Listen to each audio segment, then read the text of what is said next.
Bismillahirrahmanirrahim. Assalamualaikum warahmatullahi wabarakatuh. Asyhadu an la ilaha illallah wa asyhadu anna Muhammadar Rasulullah. A'udzubillahi minasyaitonir rajim.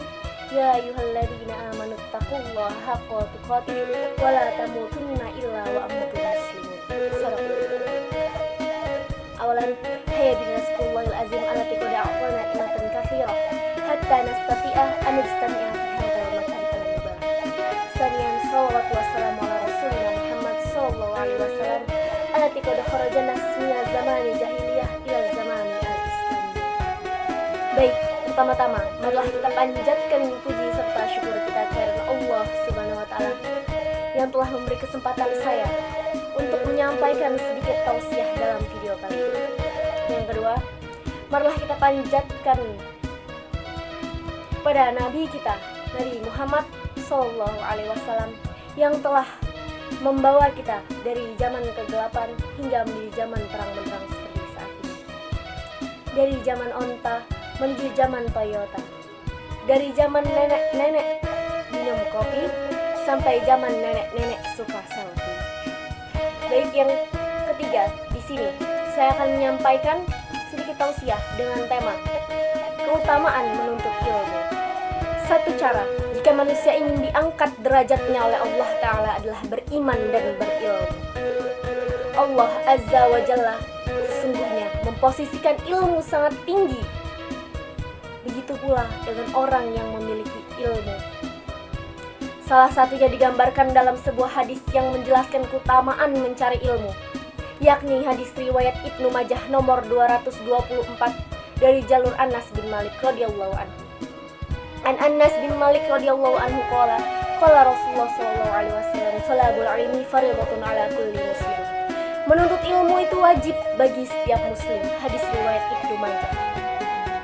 Kemudian menurut tafsir Al-Qurtubi dan buku Tariq Ilal Ilmi As-Subulun Narjiah Lil Talbi Ulumin Nafi'ah, sesungguhnya wajibnya menuntut ilmu bagi setiap muslim terbagi menjadi 3 hukum, yakni fardu ain, fardu kifayah, dan haram.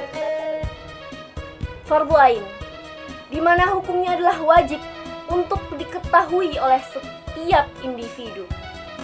Ilmu yang tercakup dalam hukum ini adalah semua ilmu syari yang menjadi pengetahuan dasar tentang agama, baik permasalahan usul atau asas seperti akidah, tauhid, dan manhaj, seperti permasalahan furu atau cabang, seperti sholat, zakat, haji, dan semisalnya.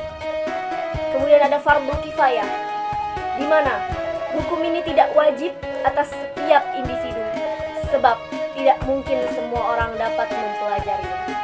Kalaupun diwajibkan atas setiap individu, tidak semua orang dapat melakukannya.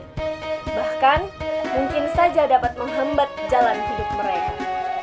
Oleh karena itu, hanya sebagian orang saja yang diberi kemudahan oleh Allah Subhanahu wa taala untuk mempelajarinya dengan rahmat dan hikmah. Namun, ada hukum dalam menuntut ilmu yang membuat menuntut ilmu menjadi haram, yakni ketika ilmu yang dicari dan dipelajari justru akan membawa pelakunya kepada kesesatan dan kemaksiatan, bahkan kesyirikan kepada Allah Azza wa Jalla. Sesuai dengan firman Allah, A'udzubillahi minasyaitonir rajim.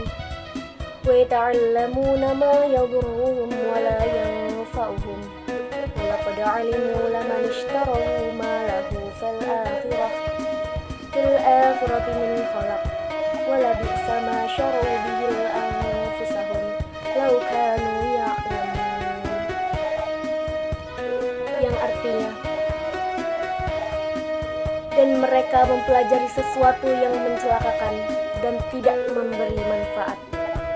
Dan sesungguhnya mereka telah meyakini bahwa barang siapa yang menukarkan kitabullah dengan sihir itu, niscaya tidak akan mendapat keuntungan di akhirat.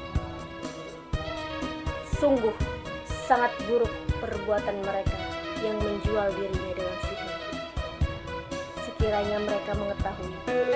Quran Surat Al-Baqarah ayat 100. Saudara-saudaraku sekalian, ilmu pengetahuan pada dasarnya dibagi menjadi 2, yaitu ilmu daruri.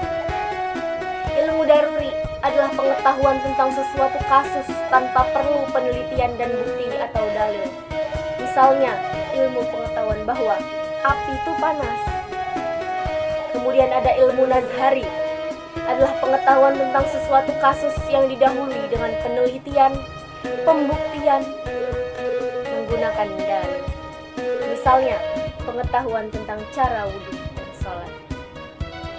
Saudaraku sekalian, dengan demikian, bergiatlah kalian untuk menuntut ilmu, sebab hal itu merupakan salah satu jalan ibadah agar kita lebih dekat dengan Yang Maha Kuasa.